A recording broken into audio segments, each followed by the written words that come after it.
I got my high school hookup Lily pregnant when we were both 17. I'm 18 now. She told me she was on the pill, and like the stupid teen I am, I didn't use a condom. I don't know if she lied about being on the pill or if her pregnancy was the 0.01%. But a month and a half later, Lily and her parents showed up on my doorstep. She was crying happy tears and had a positive pregnancy test in her hands. Her parents were glaring daggers. We had a sit-down conversation with all our parents to talk about what we were going to do. I was adamant that I did not want to be a dad. I wasn't, still am not, to be honest, ready to be a dad, and practically begged her to get an abortion. My parents even offered to pay for it, with the expectation that I would pay them back in the future. But Lily refused to end the pregnancy. I said that was fine, but I wouldn't be attending the birth or signing any papers. If she wants a baby, that's fine, but I don't. Since Lily gave birth, she's continually asked me for money and to watch the baby. I have refused each time because I never asked to be a dad. And that baby is not my responsibility. I fulfilled my responsibility when my parents offered to pay for an abortion. I didn't meet my son, despite Lily's efforts, until a week ago. Anyway, I've been accepted into an out-of-state college and will be moving to my new city very soon. I held a garage sale to get rid of my old junk, with my parents' permission, and made a social media post about it. I guess one of Lily's friends was still following me and told her because Lily showed up at the garage sale with the baby and called me every name in the book because I was abandoning her and the baby by moving away for college. I tried to explain, for what has to be the millionth time, that I don't want to be a dad. She just kept yelling, and eventually my parents asked her to leave the property and threatened to call the cops for trespassing. She then left. The thing is, if I called off my college plans now, my life would pretty much be over. I don't want to stay in the same podunk town for the rest of my life because of a baby I never wanted and isn't even legally mine. Still, my parents are pressuring me to at least try to build a relationship with Lily and the baby when I'm home on break, probably because my older sister is a child-free lesbian and Lily's baby is their only biological grandchild. I don't want to build any relationship because I don't want to be a freaking dad. I don't get what's so hard to understand about that. But everyone from my parents to random kids I haven't spoken to in years have been badgering me nonstop to get involved in the baby's life. Am I the idiot? Edit. All right. Y'all can stop telling me that I don't know how the law works. Clearly, I've got the message. I'm going to talk to an attorney and sign away my parental rights. Clearly, my cursory Google search wasn't enough. I'm going to college for engineering, not law. Give me a break. Now, here are the comments. Comment 1. I'm going to talk to an attorney and sign away my parental rights. Good. The attorney can explain to you that signing away paternal rights doesn't absolve you of paternal responsibility. You will still be obligated to pay child support if she ever pursues it. You can sign away your rights to a relationship with the child, but you cannot sign away your financial responsibility. Next time, use protection. Comment 2. Unless DNA says otherwise, OP should stop using quotes around my. Probably needs to stop saying, not legally mine, until such time as an attorney confirms it. OP has every right to opt out of involvement in the child's life. Financially, however, why wouldn't the baby mama expect $$ for support? Comment 3. Lumpho! I'm sorry, but you sound naive as frick. Literally not how it works. You can't just discard the baby like a pet or item of clothing. Until someone adopts or a DNA test proves otherwise, you're on the hook. Now for the next story. I, 44 years old female, divorced my ex-husband, 47 years old male, 2 years ago and have been dating my boyfriend, 45 years old male, since no cheating. My ex and I were fighting a lot, but the divorce was less litigious than expected. My ex-husband James and I were married for 21 years. In the state of Massachusetts, I, as his ex-spouse, was able to stay on his group health insurance. In addition, the judge ordered that since I stayed home to raise our 4 kids, 21 years old male, 19 years old female, 18 years old male, 16 years old male, that I get alimony for life, or until I, only I, not my ex, remarried. In terms of health insurance, I'd lose it if either James or I remarried. However, James has been very open about the fact that he hates the idea of marriage/marrying again, even more than he hates me still being covered under his health insurance policy. His exact words were, "Well, luckily for you, it's not emotionally or financially cost-effective for me to marry just to get you off my health insurance." For the entire length of our marriage, part of the reason I didn't work is because my ex is a doctor, and after doing calculations, we realized I'd never make enough to even get close to covering the childcare costs for 4 kids. I checked and saw that if I had continued my administrative job, I'd be making $17 an hour today. I have no chance of making even that now. My boyfriend and I are very much in love. In many ways, I wish I'd met him first. He's empathetic, and unlike my ex, he values work-life balance instead of running between a private practice and the psych ward at a county hospital to work 24/7s. However, my boyfriend and I don't live together, and besides small presents to each other, we pay for ourselves. Things were good, but my boyfriend changed after I had a pregnancy scare. He said that if I get pregnant again, he wants us to be living under one roof, and not like 2 divorced parents. So he proposed. I was upset but had to turn it down because, love aside, this was my health insurance and only source of income on the line. I didn't understand why my boyfriend was so upset and didn't understand. He is a case manager at a nonprofit, and we'd be living on half the income I'm currently living on if we take out child support, and that is bound to create tension on both sides. Am I the idiot?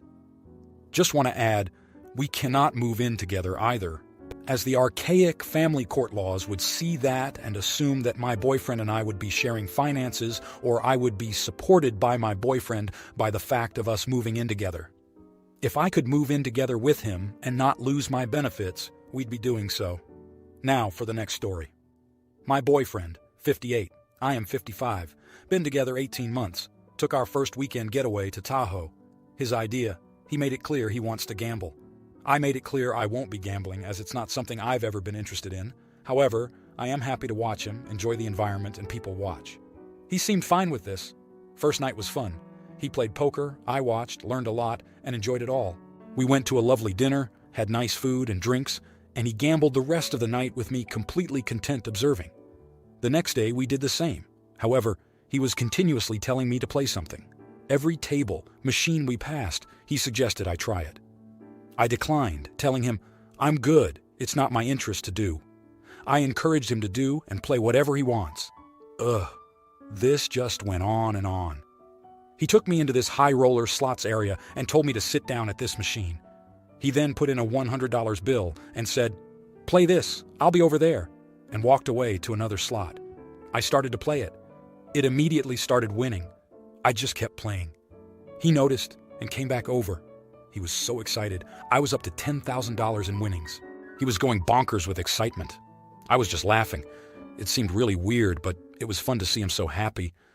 I played it for about 35 minutes. It was at $15,000. I said, I'm done, and cashed out. We went to the cashier with my ticket, and she gave me $15,000. It was crazy. All I thought was easy come, easy go, and why people have gambling issues. I immediately gave him his $100 back. He said, WTF is this? I said, your money you put into the machine. He said, oh hell no, you owe me $7,000. I asked, how do you figure that? Of course he went on and on, how if he didn't put me in that seat, at that slot with the $100, I would never have won anything. All I could say is, yeah, but that was also a gamble on your end. I could have just lost your $100. So we aren't together anymore. And I kept all my winnings. Am I the idiot for not giving him half my winnings? Thanks, FYI. I've never asked anyone else their opinion on this matter. Now, here are the comments. Comment 1. As a for-profit poker player who is around casinos a lot, if you back someone else in a game, that is, put up the money, it's standard that you would split any winnings 50-50. You pulled the lever, but he put up the money and took all of the risk. If you only give him the $100 back, you're free-rolling him, meaning he had nothing to gain and could only lose. That being said, any slots win above $1,200, threshold may vary, is going to result in a W-2G tax form, and you'll absolutely need to pay taxes on it. The IRS is sent a copy of the form, so don't try to dodge it. So his share should be 50% of the net profit after you set aside a percentage of the total for taxes, percent based on your tax bracket. I realize you're not a gambler and wouldn't have known this, but it's also common sense morally, especially if you're in a relationship. Sounds like you let the greed take hold. Comment 2. I definitely would have split it because that's honestly the right thing to do. but that would be split after taxes. See, when you win anything over $500, let alone $15,000, you get taxed on it. Before even the clerk giving that much, you would need to show a few forms of ID, fill out tax forms and all that. You can't just go to the counter and get $15,000 just like that. Comment 3. You're the idiot, but it seems to be due to ignorance instead of malice. As others have said, normally, if someone is giving you money to gamble and encourages you to use the machine that jackpots, you split the money. You didn't want to play at all. Just be happy with the $7,500 you got for free. Now, for the next story. My wife is 34 weeks pregnant, and throughout this whole pregnancy, her two consistent cravings are fresh mango and strawberries. I make sure to keep them stocked in the fridge at all times because I know she will 100% get up in the middle of the night and go straight to the fridge looking for these items. The amount of joy she gets from these two pleasures are insane. She generally is good-natured anyhow, but seeing that I stock the fridge with these two snacks and showing how much I care makes her love me even more. Her words. My sister, 46, asked to stay with us for a few weeks because her and her husband are on the rocks and she had nowhere else to go. I asked my wife about it and she said that was fine as long as they were gone by the time she had the baby, which I agree with.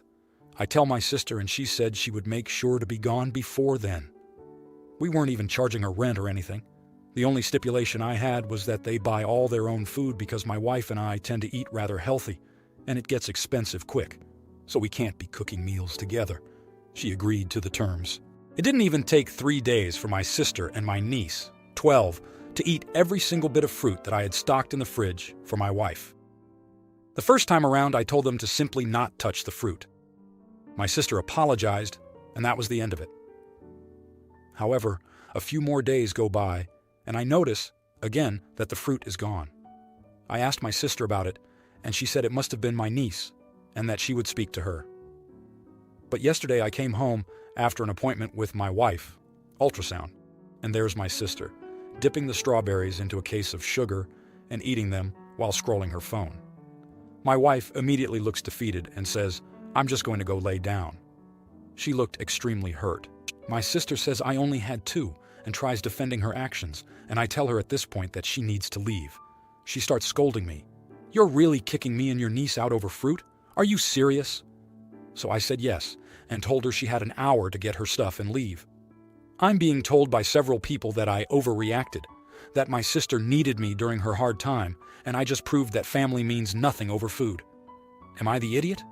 For context, she gets food stamps, so she has EBT to get her own fruit if she so chose. She just never did. Now here are the comments. Comment 1. Not the idiot.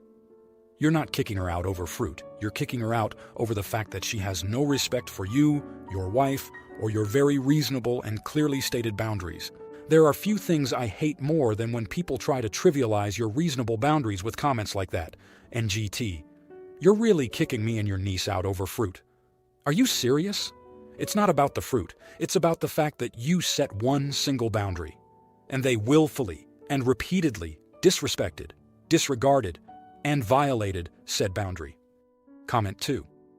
Not the idiot. It's not about the fruit.